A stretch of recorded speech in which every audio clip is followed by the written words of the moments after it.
This is how a millionaire meets the daughter he never knew he had in Central Park, NYC.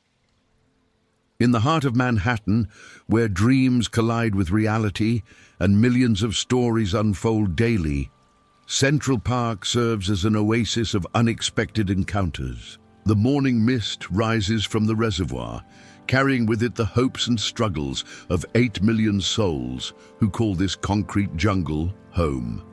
Today, we follow the extraordinary story of Robert Sterling, a 52-year-old tech mogul worth over $200 million, whose perfectly orchestrated life is about to be turned upside down by a chance meeting with a 23-year-old street artist named Maya. But this isn't just another tale of wealth meeting poverty or success confronting struggle. Robert's penthouse overlooks the very park where his story will unfold. From his floor-to-ceiling windows, he can see the entire expanse of green that divides the Upper East Side from the Upper West Side. Every morning, he looks down at the ant-like figures moving through the pathways below, never imagining that one of those figures holds the key to everything he's been missing. What Robert doesn't know is that this isn't just any random encounter. Maya carries a secret that will challenge everything he believes about his past, his choices, and what truly matters in life. She's been preparing for this moment for years, studying his routines with the dedication of a detective and the patience of an artist. This is the story of how a millionaire's world changed forever on a crisp October morning in Central Park, when he met the daughter he never knew existed. It's a story about second chances, about the courage to change, and about discovering that the most valuable things in life can't be bought, sold, or added to a portfolio. But most importantly, it's a story about two people learning that family isn't just about blood. It's about choice, understanding, and the willingness to see beyond the surface to find the person underneath. The autumn sun cast long shadows across Central Park as Robert Sterling adjusted his $3,000 Armani suit and checked his Patek Philippe watch. 6:47 a.m. 3 minutes behind schedule. The watch had been a gift to himself after his company's IPO, a reminder that time was the only resource he couldn't manufacture more of, yet somehow always seemed to be wasting. "Mr. Sterling, your car is waiting on Fifth Avenue," his assistant Marcus spoke through the Bluetooth earpiece, his voice cutting through the morning air that carried the scent of fallen leaves and distant coffee vendors. Marcus had been with him for 8 years, long enough to know that even a 3-minute delay would ripple through Robert's entire day like a stone thrown into still water. Robert nodded to himself, taking his usual brisk walk through the park, a routine he'd maintained for 15 years. The same path, the same pace, the same time. Predictability was profit, and profit was everything he'd built his empire on. His therapist, Dr. Martinez, had once suggested that his rigid routines were a way of controlling a world that had felt chaotic since childhood, but Robert had stopped seeing her after that observation hit too close to home. As he walked, Robert's mind catalogued the empire he'd built. Sterling Technologies employed over 3,000 people across 4 countries. His latest acquisition, a small AI company in Berlin, would be finalized by the end of the month. The upcoming merger with a European firm would add another $50 million to his portfolio, pushing his net worth past $250 million. His phone buzzed constantly with the rhythm of modern success. Stock reports showed his company up 3.2% in pre-market trading. Board meeting preparations included a presentation on expanding into Southeast Asian markets. Each notification was another confirmation of his success, another validation of the choices he'd made and the sacrifices that had come with them. The park was Robert's daily transition from his private world to his public empire. In his penthouse, surrounded by museum-quality art and furniture that cost more than most people's annual salaries, he could almost pretend he was happy. But walking through Central Park, seeing joggers laughing with friends, couples sharing coffee on benches, families playing with their children, he felt the hollow echo of his solitude.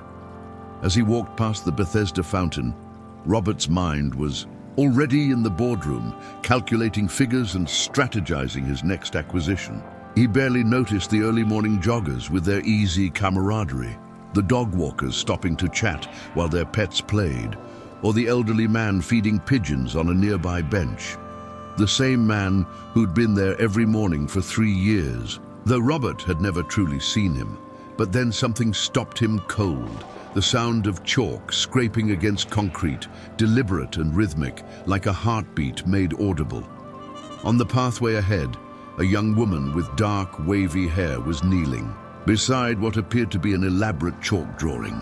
She wore paint-splattered jeans that told stories of countless artistic battles, a vintage leather jacket that had seen better decades, and had an intensity in her movements that seemed to create an invisible bubble around her workspace. Other pedestrians naturally gave her room, as if sensing they were witnessing something sacred. Robert found himself slowing down, something he never did. The drawing was remarkable, a portrait of the city skyline reflected in a child's eyes with incredible detail that seemed to capture both hope and melancholy. But it wasn't just the technical skill that caught his attention. It was the emotion embedded in every line, the way the chalk seemed to breathe life into concrete. "Excuse me," he said, surprising himself by speaking. The words felt foreign, unplanned. When was the last time he'd spoken to a stranger without a business purpose? "That's quite impressive." Maya looked up, her brown eyes meeting his for the first time. There was something unsettling about her gaze, not recognition exactly, but a kind of knowing that made Robert uncomfortable. Her eyes held depths that seemed familiar, like looking into a mirror that reflected not his face, but his soul. "Thanks," she replied simply, returning to her work. Her voice carried a slight rasp, as if she'd spent years learning to speak only when necessary. Most people just walk by. Robert felt an unexpected pang of guilt. How many artists had he walked past? How many moments of beauty had he missed in his rush toward profit? "Well, most people don't appreciate art," Robert said, checking his watch. Again. 6:52 a.m. He was now 5 minutes behind schedule, yet his feet remained rooted to the spot, as if the concrete had claimed him. "And you do?" Maya asked, not looking up. There was a slight edge to her voice, not hostile but testing, like an artist checking if a canvas could hold the weight of her vision. "I collect it," Robert replied automatically, the response he always gave at gallery openings and charity auctions. "I have several pieces from emerging artists." The words sounded hollow even to him, like describing music by listing the instruments. Maya stopped drawing and looked at him again, this time with what might have been amusement. A smile tugged at the corner of her mouth, not mocking, but understanding something about him that he didn't understand about himself. "Collecting isn't the same as appreciating," she said, her words landing with the precision of a surgeon's. "Scalpel!" The comment stung more than it should have. Robert Sterling wasn't used to being challenged, especially not by someone who appeared to be living paycheck to paycheck, someone whose entire worldly possessions probably cost less than his. Morning coffee routine. "I should go," he said, but his feet betrayed him, remaining planted while his mind screamed about schedules and responsibilities. "Yeah, you should," Maya agreed, but there was no malice in her tone. Instead, there was something that sounded almost like pity. "Your world's probably waiting." As Robert finally forced himself to walk away, his legs feeling strangely heavy, he couldn't shake the feeling that something significant had just happened. He'd met thousands of people in his business dealings, CEOs, politicians, celebrities, but none had left him feeling so thoroughly seen. And that terrified him. Behind him, Maya watched his retreating figure, noting the tension in his shoulders. The way he checked his phone twice in 30 seconds, the careful distance he maintained from everyone else on the path. She touched the small locket around her neck, a gift from her mother containing the only photo she had of him from 24 years ago. "Happy birthday, Dad," she whispered to the morning air. 3 days passed, but Robert couldn't get the street artist out of his mind.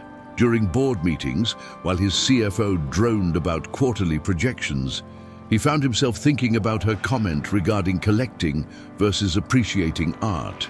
During client dinners at restaurants where a single meal cost more than most people earned in a week, he wondered about her story, about what drove someone to create beauty on concrete that would be washed away by the next rain. It was unprecedented.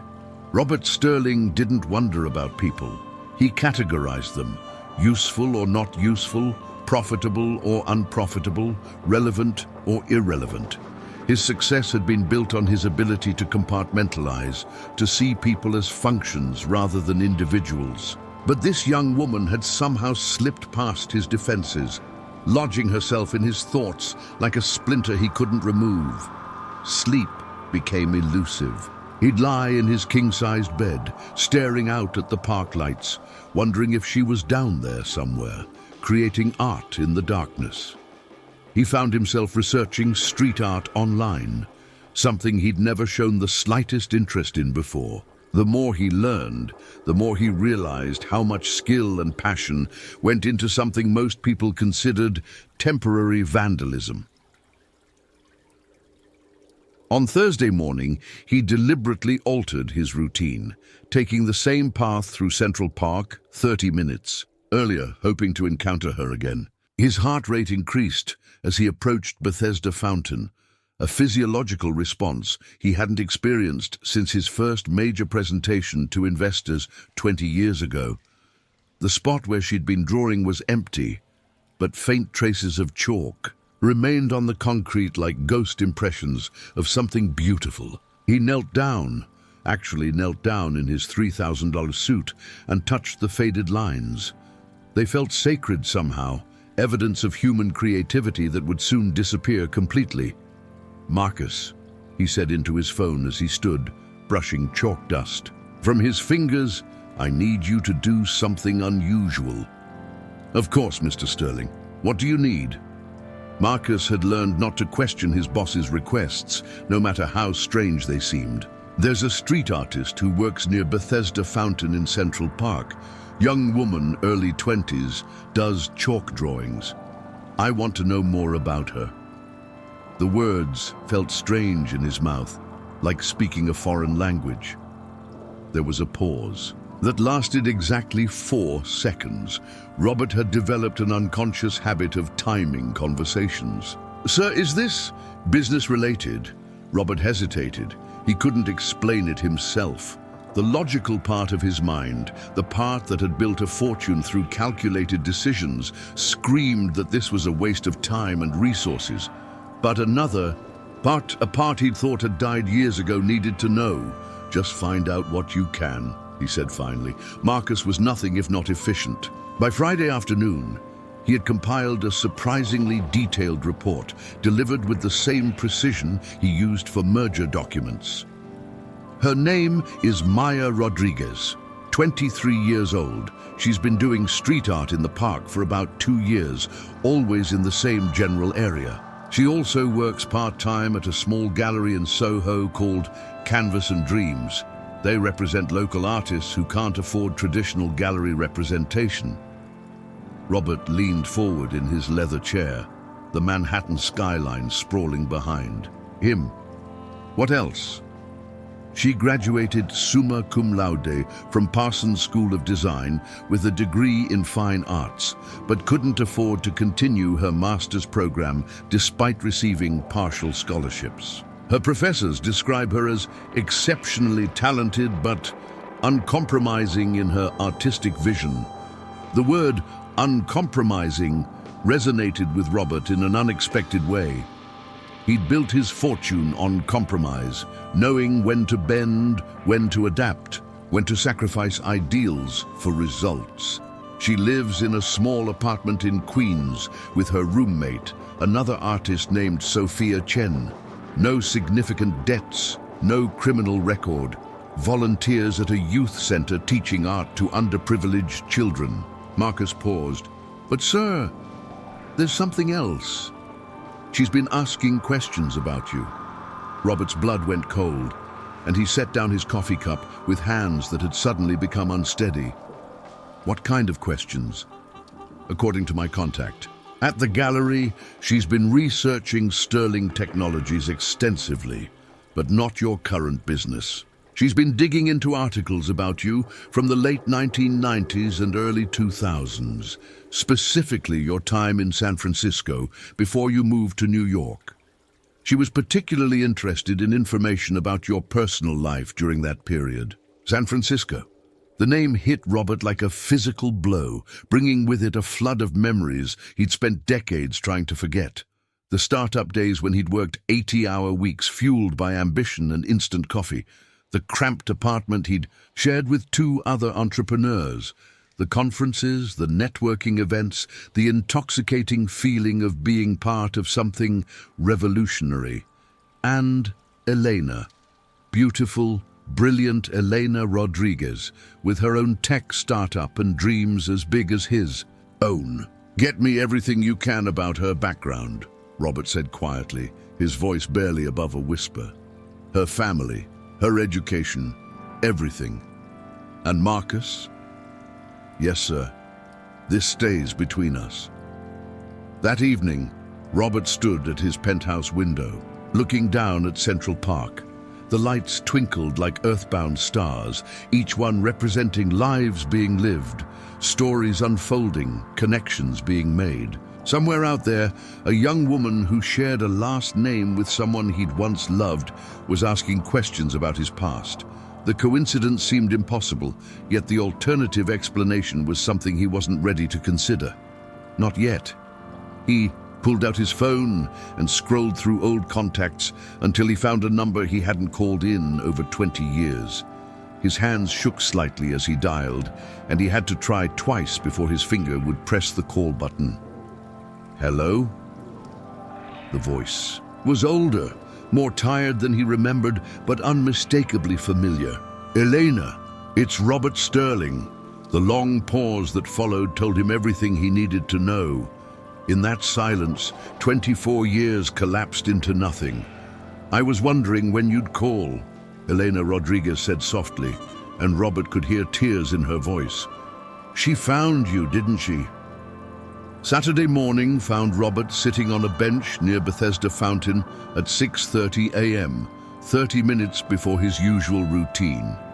His hands were clammy despite the cool October air, and he'd already gone through 3 cups of coffee from a nearby vendor, a nervous habit he hadn't indulged in since his early entrepreneurial days.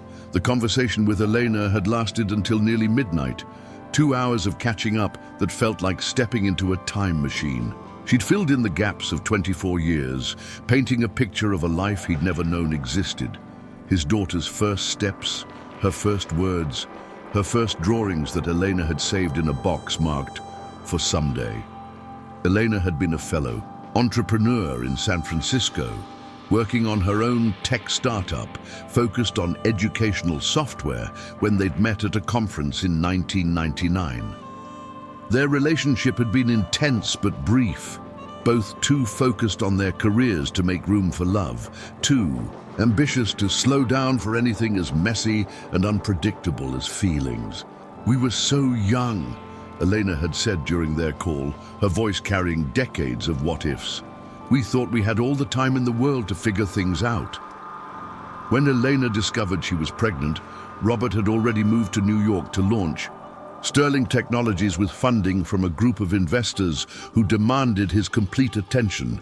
She'd tried to reach him, calling his old number dozens of times, sending emails that bounced back, even hiring a private investigator who found only dead ends. "I was proud, Robert," Elena had explained, her voice breaking slightly, "and scared.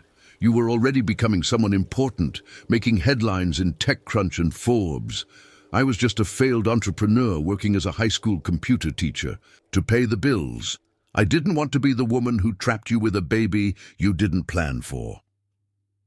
By the time she finally tracked him down through mutual acquaintances 18 months later, she'd made peace with raising Maya alone. Robert was on the cover of Business Week. Sterling Technologies was valued at $50 million, and Elena convinced herself that her daughter was better off without a father who lived in boardrooms and measured success in stock prices. I told myself, I was protecting both of you, Elena had whispered. Maybe I was just protecting myself. Now, sitting on the bench, Robert understood why Maya's eyes had seemed so familiar.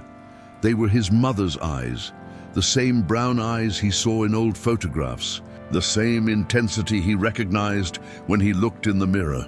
But more than that, they carried Elena's determination and something else, entirely her own. At exactly 7 a.m., Maya appeared around the corner, carrying her art supplies in a worn canvas bag that had seen countless mornings like this one. She moved with purpose, but when she saw him sitting on the bench, she stopped walking entirely.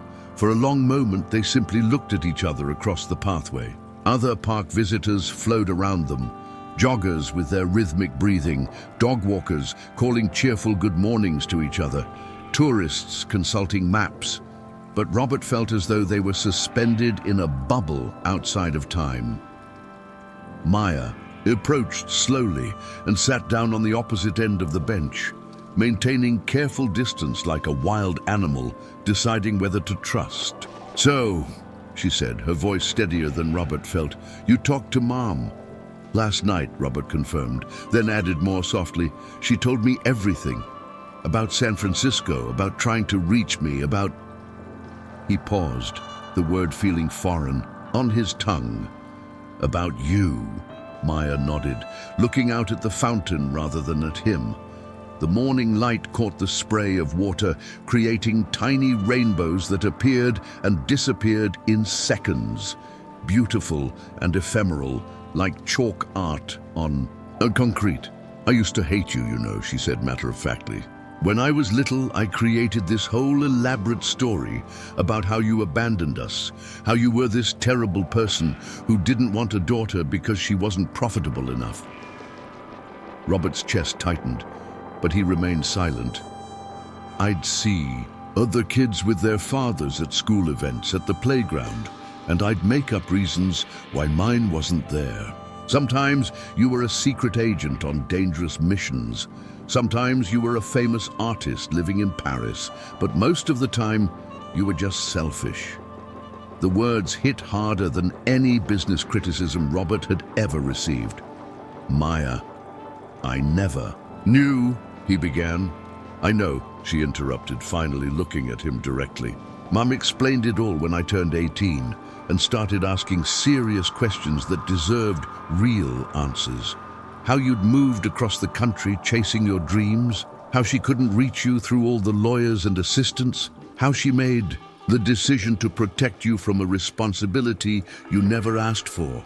Maya's voice softened slightly. "It doesn't make the hurt disappear, but I understand now that life is more complicated than a kid's imagination." They sat in silence for several minutes, watching the fountain send arcs of water into the morning light.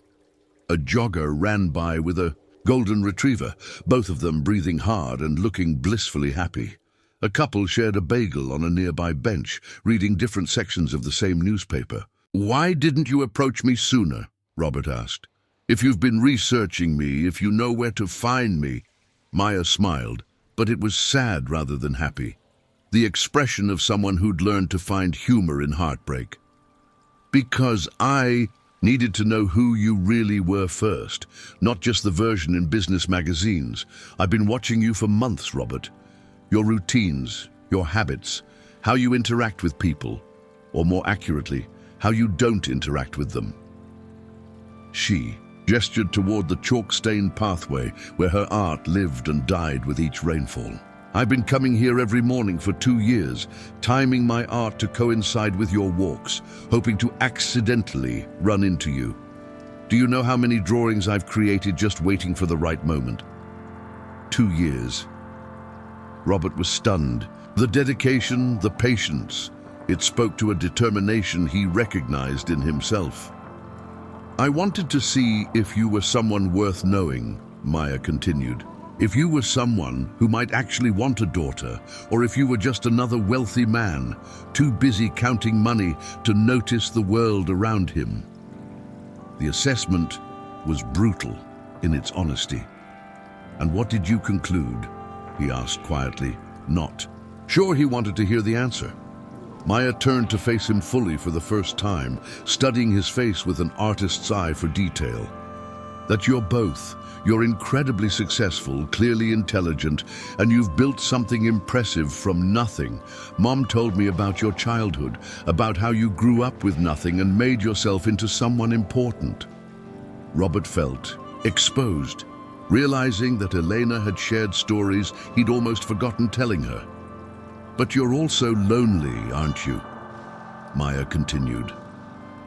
You walk through this park every day like you're sleepwalking through your own life. You have everything money can buy, but you look like someone who's lost something precious and can't remember what it was. The observation was so accurate, it took Robert's breath away. I don't know how to do this, he admitted, the words coming out more vulnerable than he'd intended. I don't know how to be a father. I don't even know how to be a person half the time. Good, Maya said, surprising him completely. Because I don't need you to be my father. I'm 23 years old. I raised myself with Mom's help and a lot of stumbling around in the dark. What I need to know is whether you're someone I want in my life as a person, not as a parent trying to make up for lost time. She stood up from the bench, shouldering her art supplies. Think about it, Robert. But don't take too long. I've already waited 23 years to have this conversation. The following Wednesday, Robert found himself in a place he'd never been before. A small, cluttered art gallery in Soho called Canvas and Dreams. The space was cramped, filled with paintings and sculptures that seemed to pulse with raw emotion and untrained passion. Unlike the sterile galleries he frequented for investment purposes, this place felt alive, messy and real and human. The walls were covered with art that told stories of struggle and hope. A painting of a homeless man feeding pigeons, his face radiating dignity despite his circumstances. A sculpture made from discarded electronics, somehow beautiful in its technological decay. Photographs of children laughing in the ruins of abandoned buildings. Every piece seemed to argue that beauty could be found anywhere if you knew how to look. Maya stood behind the reception desk, wearing the same paint-splattered jeans and vintage jacket. She looked up when he entered, but didn't seem surprised. To see him, as if she'd been expecting this moment. Let me guess, she said, her tone neutral. You want to buy something? Actually, Robert said, feeling more nervous than he had during his first board presentation 20 years ago. I was hoping you'd show me around, help me understand what I'm looking at. The request seemed to surprise her. She studied his face for a long moment, searching for something. Sincerity, perhaps, or genuine curiosity rather than the performative interest of a wealthy patron. Okay, she said finally, coming around the desk. But I'm not going to give you the sales pitch. I'm going to tell you the truth about what you're seeing. She led him to a nearby painting, a swirling mass of blues and grays that seemed to move even though it was completely still. Up close, Robert could see the thick application of paint, the way colors bled into each other like emotions too complex for words. Tell me what you see, Maya said. Robert approached the canvas, trying to set aside everything he thought he knew about evaluating art. I see chaos, but controlled chaos, like a storm that knows exactly where it's going. There's something almost musical about it, like visual jazz. That's good, Maya said, and Robert felt an unexpected pride at her approval. Most people just see a mess. This was painted by a teenager who aged out of foster care. She painted it the day she got her first apartment. her own space for the first time in her life. They moved through the gallery slowly, Maya explaining not just the techniques and styles, but the stories behind each piece. Robert found himself seeing art in a completely different way, not as an investment or a status symbol, but as a language of human experience that spoke directly to something he'd forgotten he possessed: empathy. This sculpture, Maya said, stopping in front of a piece made from discarded metal and broken glass, was created by a veteran dealing with PTSD.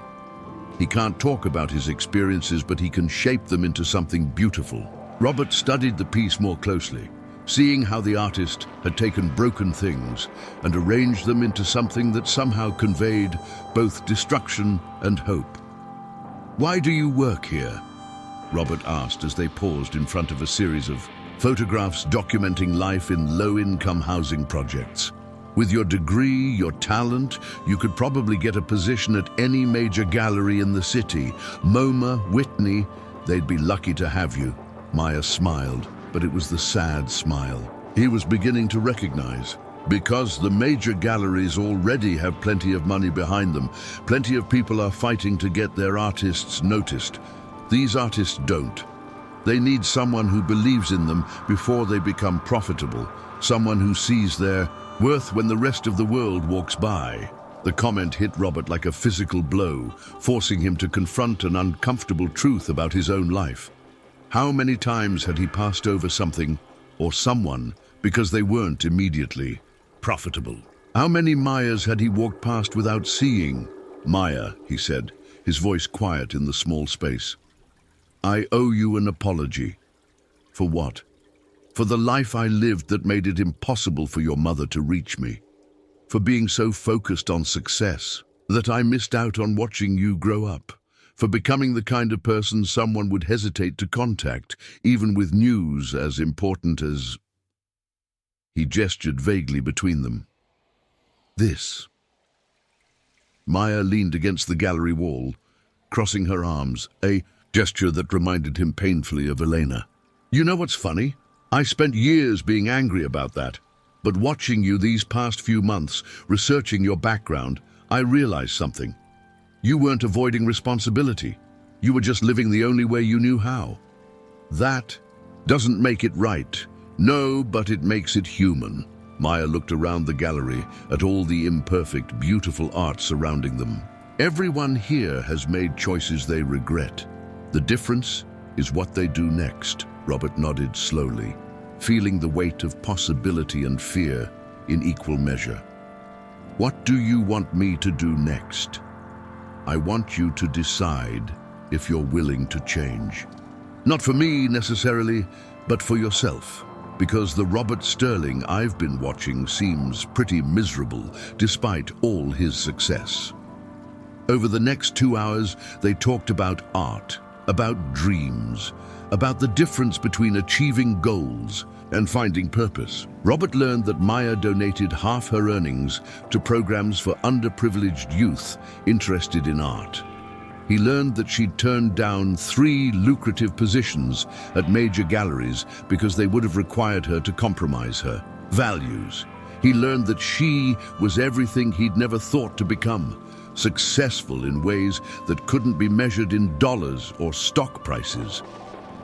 "There's something else," Maya said, as the afternoon light began to fade through the gallery windows. "I have a proposal for you." "What kind of proposal?" "The gallery is struggling. We're 3 months behind on rent, and we'll probably have to close by the end of the year. But before you reach for your checkbook," she added quickly, seeing his expression, "I don't want charity. I want partnership." Robert raised an eyebrow. "What kind of partnership?"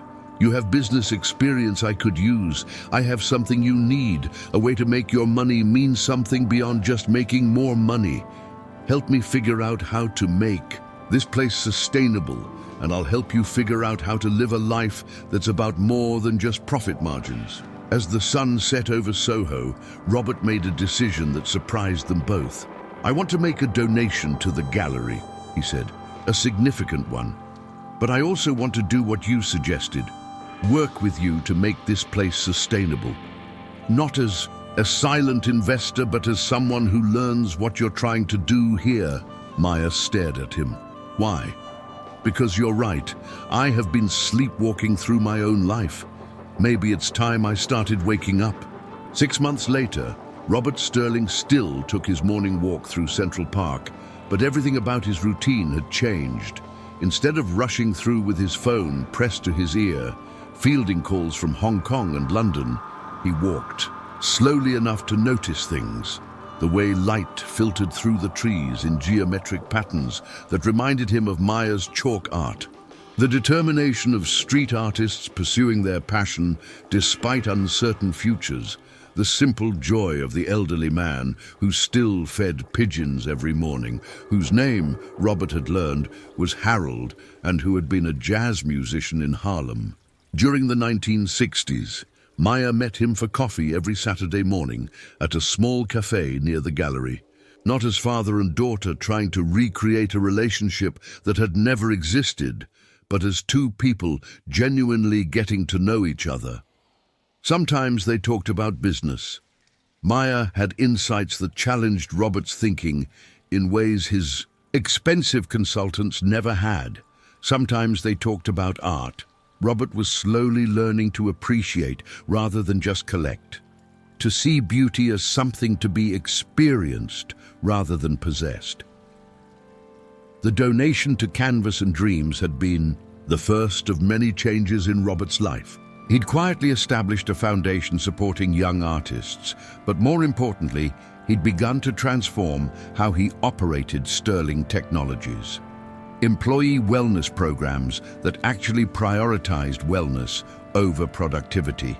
Environmental initiatives that cost money in the short term, but aligned with his slowly evolving values. Partnerships with local communities that measured success in human impact rather than just profit margins. "You know," Maya said one Saturday morning as they walked through the park together, "I think Mom would be proud of both of us." Elena had visited twice, flying in from San Francisco, where she now ran a non-profit providing technology education to underserved communities. The three of them had shared awkward but meaningful dinners, slowly learning to navigate the complex dynamics of a family formed not by tradition, but by choice. Robert smiled, watching his daughter, and he was finally comfortable thinking of her that way, pointing out details in the park's architecture that he'd walked past for 15 years. Without seeing, she taught him to notice the way shadows moved across the fountain, the patterns in the way people interacted, the small moments of beauty that happened constantly if you slowed down enough to witness them. Canvas and Dreams was not only surviving, but thriving. With Robert's business guidance and financial support, they'd expanded to include educational programs and had opened a second location in the Bronx. More importantly, Robert had learned that success could be measured in more than quarterly reports. It could be measured in young artists finding their voices, in communities gaining access to beauty, in the quiet satisfaction of knowing your work made the world a little bit better. "I think she would be too," Robert agreed, feeling something he'd never experienced in all his years of financial success, true wealth that couldn't be calculated in numbers. And for the first time in his adult life, Robert Sterling understood the difference between having everything and having enough. As they walked past Bethesda Fountain, Maya knelt down and began sketching with chalk on the concrete, not the elaborate murals she'd once created to catch his attention, but simple, joyful drawings that she made now simply because she loved to create. Robert knelt beside her, accepting the piece of chalk she offered him, and together they added to the temporary masterpiece that would be washed away by the next rain, but would live forever in their shared memory of the morning when a father and daughter chose each other. One chalk line at a time, the end. That's a wrap on This Is How a Millionaire Meets the Daughter He Never Knew He Had in Central Park, NYC. If that story moved you, make sure to subscribe and hit the notification bell so you don't miss what's coming next. And hey, We'd love to know where you're watching from. Drop a comment and tell us what part of the world you're tuning in from. Thanks for being here with M&A The Story Unfolds. See you in the next chapter.